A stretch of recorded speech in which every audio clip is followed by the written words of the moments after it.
हमारे पास इस प्रॉब्लम में क्या दिया हुआ है, इस प्रॉब्लम में हमारे पास प्रोवाइड किया हुआ है a parallel plate capacitor has plate area, तो हमारे पास प्लेट एरिया दिया हुआ है 100 सेंटीमीटर स्क्वायर, ये जितना हो जाएगा 10⁻⁻² metre square, and plate separation 1 centimetre, मान लेते हैं कि प्लेट सेपरेशन डी है, 1 सेंटीमीटर है इसकी वैल्यू, मतलब 10⁻⁻² मीटर। अब ग्लास प्लेट जिसका हमारे पास यहाँ पर क्या दिया हुआ है, दो प्लेट्स दिए हुए हैं। सबसे पहले यहाँ पर दिया हुआ है मेरे पास ग्लास प्लेट, ठीक है। तो इसके बारे में हमें क्या बता रहे हैं, इसके बारे में हमें ये बताया है इसका जो डाइलेक्ट्रिक है हमारे पास, मान लेते हैं कि जी ये मेरे पास 6 दिया हुआ है, और इन दोनों के इसकी जो थिकनेस है टी जी वो मेरे पास क्या दिया हुआ है, मेरे पास दिया हुआ है 6 मिलीमीटर, तो 6 × 10⁻³ मीटर, ठीक है। उसी तरीके से हमारे पास एक एबोनाइट प्लेट है, और इसके बारे में हमें क्या बता रहे हैं, एबोनाइट प्लेट, इसके बारे में हमें ये बताया इसका जो डाइलेक्ट्रिक है वो मेरे पास दिया हुआ है 4, और इससे जो हमारे पास थिकनेस है उसके बारे में अभी समझ लेते हैं। Are inserted one over the other to fill the space between the plates of the capacitor, find the new capacitance. तो बेसिकली ये बोल रहे हैं कि ये जो कैपेसिटर की बात हो रही थी हमारे पास इनिशियली, उसमें हमने 2 प्लेट फिक्स किए हुए हैं, ग्लास प्लेट, एबोनाइट प्लेट, ठीक है। तो उससे जो नेट सेपरेशन डिस्टेंस था वो 10⁻⁻² था, जिसमें से इतना ज़्यादा थिकनेस वाला ग्लास प्लेट उसे ऑक्यूपाई कर लेता है, तो रिमेनिंग कितना बचा, ये हो जाए 4 × 10⁻² मीटर, सॉरी 4 × 10⁻³ मीटर। इतना ज़्यादा सेपरेशन डिस्टेंस, सॉरी इतनी ज़्यादा थिकनेस हमारे पास एबोनाइट प्लेट की है। इसे समझ लेते हैं, ड्रॉ कर लेते हैं। तो अगर मैं अज्यूम कर लेता हूँ कि ये मेरे पास पैरेलल प्लेट कैपेसिटर है, ठीक है। तो यहाँ पर हमारे पास एक ही सेपरेशन लाइन से बहुत समझ आएंगे हम। अगर मैं यहाँ पर मान लेता हूँ कि ये मेरे पास सेपरेटेड लाइन है, तो ये वाला जो पोर्शन हो जाए मेरे पास, अरे मैं इसे मान लेता हूँ कि ये मेरे पास ग्लास प्लेट का पोर्शन है, ठीक है। तो यार मेरे पास ये ग्लास प्लेट है, तो ये वाला पोर्शन क्या है मेरे पास, ये मेरे पास एबोनाइट प्लेट है, क्योंकि इन्हीं दोनों की वजह से हमारा जो कैपेसिटेंस है वो फिल्ड है, ठीक है। इन दोनों के बीच में सेपरेशन डिस्टेंस हमें पता है डी है। अब देखो यहाँ पर ये फॉर्म क्या हो रहा है, यहाँ पर हमारे पास 2 कैपेसिटर फॉर्म हो रहे हैं, ये हो जाए C1, ये हो जाए मेरे पास C2, ठीक है। इस वाले C1 की अगर बात की जाए तो ये ग्लास प्लेट का है, और ये C2 हमारे पास एबोनाइट प्लेट के लिए है। इसे अगर मैं ड्रॉ करता हूँ इंडिविजुअली, तो ये मेरे पास कुछ ऐसे 2 कैपेसिटर बन रहे हैं, और ये दोनों ही सीरीज़ में है, क्योंकि यहाँ पर अगर मैं कहूँ कि 2 चार्जेस, यहाँ पर अगर कोई चार्ज सोर्स हो रहा तो ये प्लस हो जाएगा, जिसकी वजह से ये इंड्यूस हो रहा है, मेरे पास ये वाला माइनस आ जाएगा। अब ये माइनस हो रहा है तो ये इंड्यूस हो रहा है, मेरे पास प्लस आ जाना चाहिए, जिसकी वजह से ये वाला मेरे पास माइनस आ जाएगा और ये प्लस आ जाएगा। ये आप समझ सकते हो, हमने प्रीवियसली बहुत सारे प्रॉब्लम में इसे सॉल्व किया ही था। तो अगर मैं ये बोलूँ ये C1 है, ये मेरे पास C2 है। अब ये हम जानते हैं इससे बीच का सेपरेशन हमारे पास TG है, और ये मेरे पास TE है, ये मेरे पास TE होना चाहिए ना, ठीक है।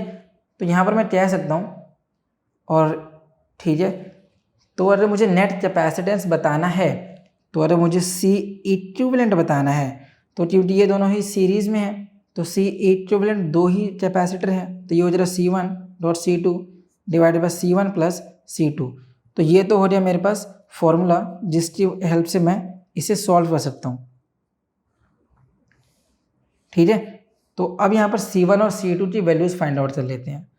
तो जो C1 की वैल्यू है वो क्या होता है, वो होता है ε0A/d, जनरल फॉर्मूला हमारे पास।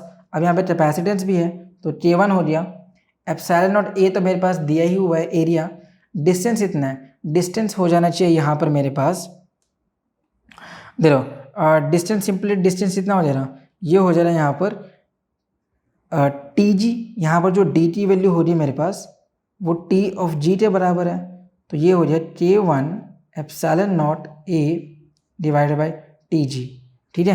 तो अगर मैं इस वैल्यू को फाइंड आउट कर लेता हूँ, तो ये जितना हो जाएगा C1 हो जाना चाहिए मेरे पास, K1 की वैल्यू बेसिकली KG है यहाँ पर, सो ये हो जाएगा मेरे पास 8.85 × 10⁻⁻12, एरिया दिया हुआ 10⁻⁻², टी जी मेरे पास दिया हुआ है 6 इंटू 10⁻⁻³ यहाँ पर वैल्यूज़ मेरे पास कैंसिल हो रही हैं, ये दोनों वैल्यू यहाँ पर कैंसिल और ये हो रहा है मेरे पास 10⁻⁻⁹।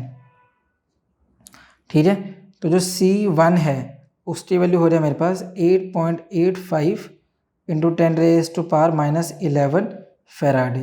तो जो फर्स्ट कैपेसिटेंस है उसकी वैल्यू तो हमें पता है। अब उसी तरीके से हम सब सेकेंड के लिए भी सॉल्व करते हैं। सो अब हमारे पास जो नेट सेकेंड कैपेसिटर है वो हो जाना चाहिए के E epsilon naught A by T E. ठीक है, इसे अब सिंप्लीफाई कर लेते हैं। तो के ई की वैल्यू है मेरे पास 4, ये हो जाएगा 8.85 इंटू 10⁻⁻12। एरिया कितना है 10⁻⁻2 और टी ई कितना हो जाएगा 4 इंटू 10⁻⁻3।